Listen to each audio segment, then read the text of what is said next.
a constant reminder of me doing the job that I do. Knowing that I went to law school to help people to try and prevent these things from ever happening again. And every day as a prosecutor, I get to make that determination. The police officers bring me a crime, and I get to see, is this right or is this wrong? My job description is to do justice every day, and I try to exercise it as judiciously as possible. So that's kind of the road that brought me to my job, and I really love it. Knowing that every day I come to work knowing I just want to do the right thing, and I go to sleep knowing that I do the right thing. So, I mean, that's a big microcosm of kind of my job. Microcosm is, look, I was telling folks here, the last case I tried, I'm currently assigned to the real estate fraud division. So if you try to steal a house in Santa Clara County, right here. But before that, I was a prosecutor in the family violence division, where I handled prosecution of child abuse cases, elder abuse cases, and domestic violence cases. So I was in that division a long time. And the last case that I tried, last year, it was an Ethiopian family. There was a husband and a wife. They had three young children. And the wife was pregnant again, and the husband thought the unborn child belonged to someone else. So that morning of the incident, he takes the three kids, takes them to grandma's house. He comes back, and he confronts his wife in the bathroom. As he confronts his wife in the bathroom, he pulls a knife out from under his shirt and doesn't let her go, and he starts to stab her. Aside from, she was going to die that day. So she grabbed the blade of the knife with her hand so hard to prevent it from being plunged into the base of her neck to save her life, severing her thumb fell off. He grabs her, drags her out of the bathroom, strangles her to unconsciousness, beats her profusely, stabs her a couple more times. Then he ties her up with zip ties behind her back, behind her feet, and he starts to burn her with a soldering iron. Miraculously, she survived. She pretended to be dead for a long time, so he gets in the bathroom, he showers, and he was going to stuff her body in a big plastic case, but the case was too small. So my theory is he was going to go out and buy something to hack up her body so it would fit. So when he left the house, the pair of scissors that he used to put duct tape over her mouth, she was able to get the duct tape off, use the pair of scissors, and cut the bindings off her feet and run to the neighbor's house for help. And that's how we solved this case. I mean, that's not how I didn't do anything. That's how she and the police were able to come to her aid. That bad man is now serving life in prison, and he will never be able to hurt anyone in public again. So anyways, that's kind of my job in a nutshell. Great.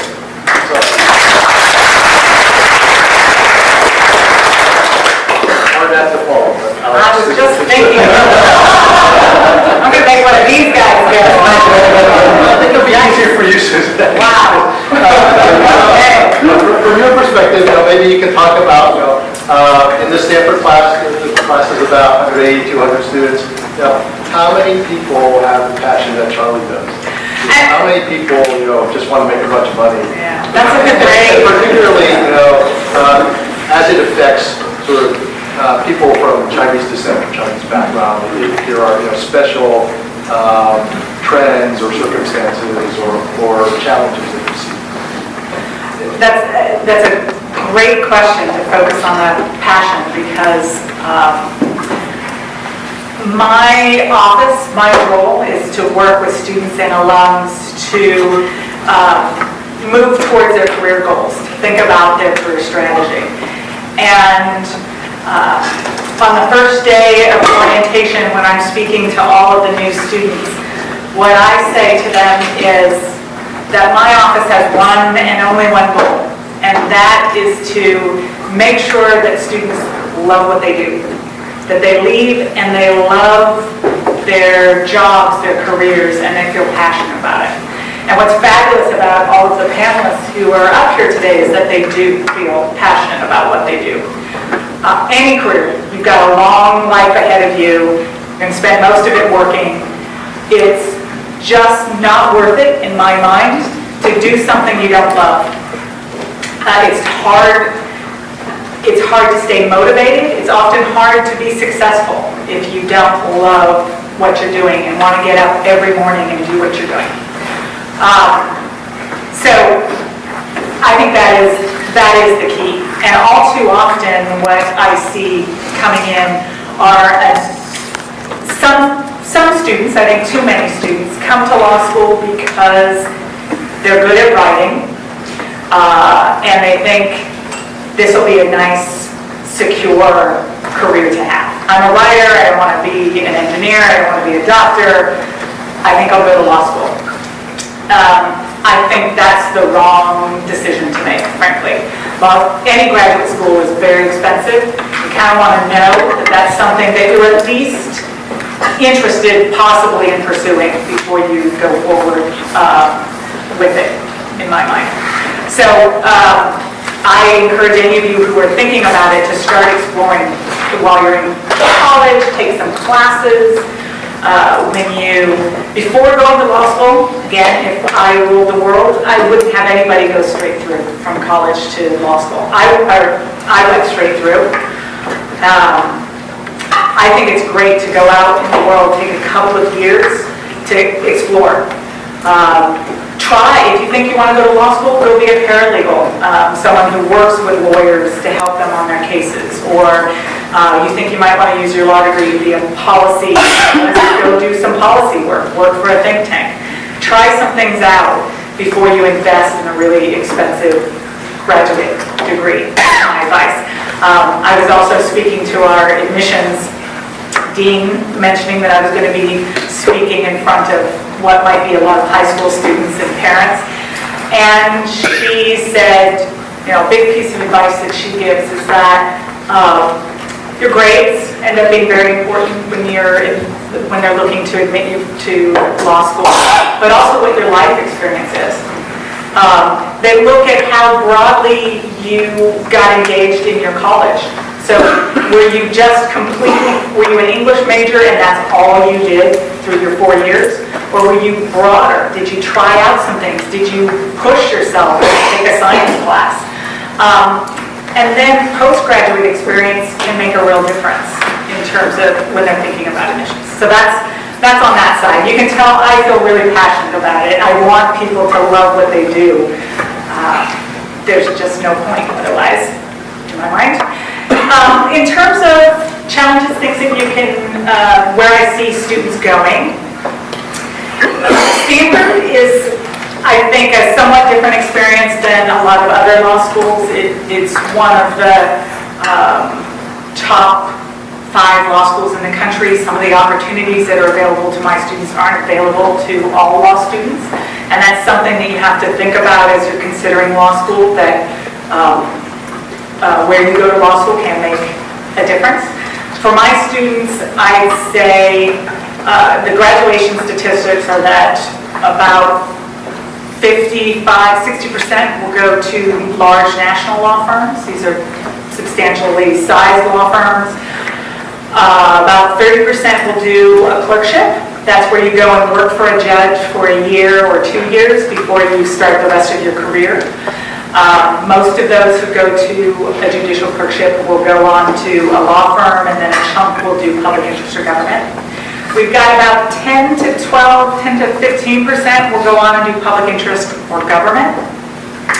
Public interest would be, say, working for maybe the ACLU or a direct legal services agency that works one-on-one with individuals who need help. And then we've got a small percentage that will go and do non-law business. That's a little more common at Stanford than elsewhere, since we're in the middle of a valley. At least a handful of my students every year will get the startup fever and go do that after they graduate. At a lot of other schools, I'd say there is a much higher proportion of students who graduate and go to small firms or who start their own practice after they graduate, so you'll see a higher percentage of that. I frankly haven't seen any real unique challenges based on gender or ethnicity in terms of finding opportunities coming out. I think the legal profession is trying very hard to make its, well, for instance, for firms, they're trying very hard to make their attorney population look like our actual population. They're trying very hard. Quite honestly, they're not doing a great job at this point, but they're trying. I think the hardest part is not that first job right out. It's staying within those fields. So where I see the huge drop-off is not the opportunities right after law school for any particular minorities or for women. You see a huge drop-off, however, in the opportunities going to becoming partner at a law firm. There's not a lot of research or evidence as to why that drop-off occurs. I think it's a variety of things. It's some personal choices, but also if you don't have enough people who are practicing or who are partners who look like you, it can be intimidating to make that leap, and I think there's a little bit of that going on. So, Great. in a nutshell. Good overview. So let's move next to Otto. So Otto, if you could just sort of describe your background and maybe talk a little bit about your experience working your own firm and particularly being the mayor of Southern Hill. Sure, thank you. Good afternoon, everybody. This is such a great turnout, and thanks for coming in. It's a beautiful day out there, so pretend it's raining outside. Being from Berkeley, I feel like I'm lost in enemy territory, finding parking out there, so we ought to find this place. But in any case, welcome to this forum. I'm very honored to be here on this really distinguished panel to be speaking with you. My name is Otto Lee. I'm an immigrant from Hong Kong. Back in the days in 1982 when Margaret Thatcher visited Beijing and tried to negotiate the turnover of Hong Kong, and of course it did not work. My parents said it's time to get out here and